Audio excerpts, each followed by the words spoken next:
Vancouver television director Brian Roberts. He's one of the unluckiest commuters in North America. When he's not fighting traffic here, he's stuck in LA gridlock.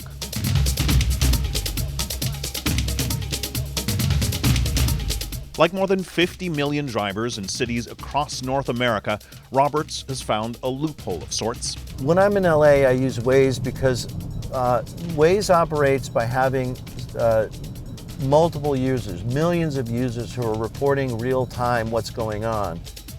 Using live traffic feedback from all the users in the area, the app directs drivers to less busy streets. This is now going to give me various routes I can go.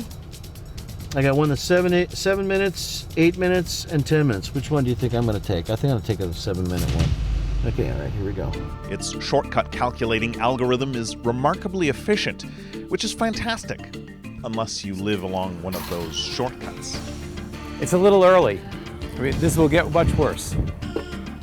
During normal business hours, Joel Becker is a mild-mannered Hollywood psychologist. But during rush hour, he becomes an angry protester. Residential streets like this don't have crosswalks, they don't have signage, and they're not meant to be traveled at the speed that commuters are traveling at. Twice a day, his neighborhood streets become freeways, he says. I'm noticing, cars zooming by right now. That's correct. It's getting close to 4 on a Friday, and this will just amplify for the next couple of hours. He knows stopping Waze will take more than just one man and a sign. I don't know when the first kid is hit and injured, whether somebody might try to hold Waze liable for it in some way. Just like when a bar serves a drunk patron, and that patron then goes out and kills someone. The backlash has reached the ears of some LA politicians. I've been a Studio City resident for 43 years, and some days I can barely get out of my driveway. Councillor Paul Orion drafted a motion that would force Waze to change its algorithm and keep cars off residential streets. Critics will say that if you don't allow the apps to let people cut through streets, well, that basically kills the app. Oh, it doesn't at all. My limited concern is the routes that go through the small residential streets.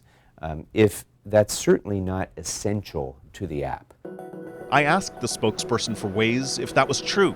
She wouldn't appear on camera, but in a statement she told me, with or without Waze, drivers will be looking for alternatives to major thoroughfares.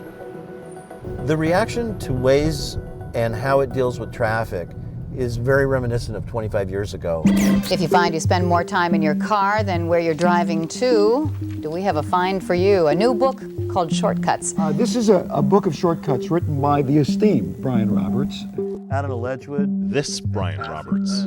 Here are a few hot tips on quick trips. Roberts and a partner wrote Shortcuts before the '84 Olympics, when everyone feared the games would turn LA into the world's biggest parking lot.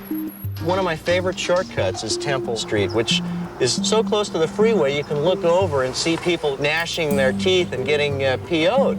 And you're just screaming down Temple all the way downtown. But soon, residents started screaming back. The book and some of the things that have been published about commuter shortcuts and things like that have contributed to the problem. 32 years later, an app is picking up where his book left off. My biggest question that I ask people who are against shortcuts, who live in a neighborhood where traffic goes by their house, is, well, which way do you go to work? Chances are they have their own shortcut, and they're not going to tell you about it.